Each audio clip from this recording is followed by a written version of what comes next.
ومن دڵنیام ئەگەر 3 ساڵی تریش لە پۆلی 12 دابنیشمەوە بە مامۆسای تایبەتیشەوە قەت گوێم لەم تێبینیانە نابێتەوە.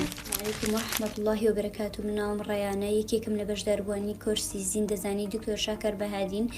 من الحەمدولillah بە یارمەتی دکتۆر و کۆرسەکەی توانیم نمرەی 94 بهێنم و ئەو چەند پرسیارشی کارم کردو بۆ هۆی بێتەرکیزی بوو، چونکە ئەوەی منم کۆرسەیە خوێندومە گرنگی نمرەی تەواوی ئەکرد.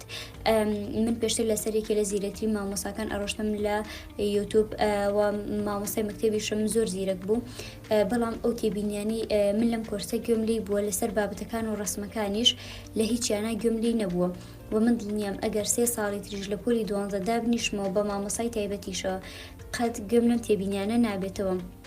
وەجگە لەوەش لە گروپەکە چەندین کورتە ڤیدۆ ڤۆیس دانراوە لەسەر ئەو بابەتانی کە تێبینی زۆر ورد هەڵئەگرن و ڕەبتکردنی بابەتەکە کە ئەمە ئێستا شتێکی زۆر باوە لە وزاریە و لە هەمووشی گرنگتر مراجعەکردنەوەی بەردەوام بوو کە ئەمە یەکێک بوو لە گرنگترین خاڵەکان بۆ تەلەبەیە کە چۆن بتوانێت لە وەرزی دووەمی خوێندنە کەرتەکانی سەرەتای هەمووی بە تەفاسیل لەبیر مابێ.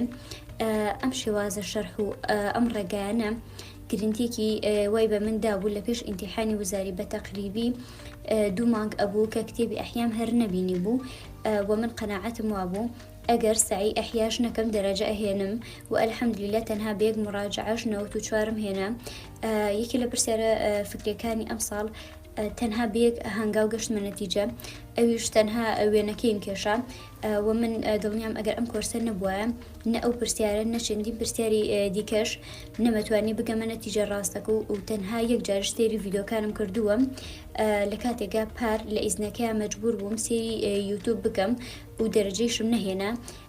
بەڕای من هیچ کۆرسێک نییە بەڕادێکی ئاوا لەگەڵ تابێت و فێری چەنەها تەکنیکت بکەم و من بە زەڕورتری خاڵی ئەزانم بۆ تەلەبەیە کە پۆلی 12 ئەم کۆرسەی هەبێت تۆیە کە لە سەر ئیزنی ئەڵڵا ئێستا گوێت لەمەیە، هیچ شتێک لای خوددا بێهودە و بێئامانج نییە. تۆ کە هەر لە ئێستا ڕێگا ڕاستەکە نیشاندراوە، دوایش گلەیمە کە ئەگەر بە ڕێگا خراپەکەیان ڕۆشتی. وەسەلام عەلەیکم وەڕەحمەتوڵڵاهی وبەرەکاتوو.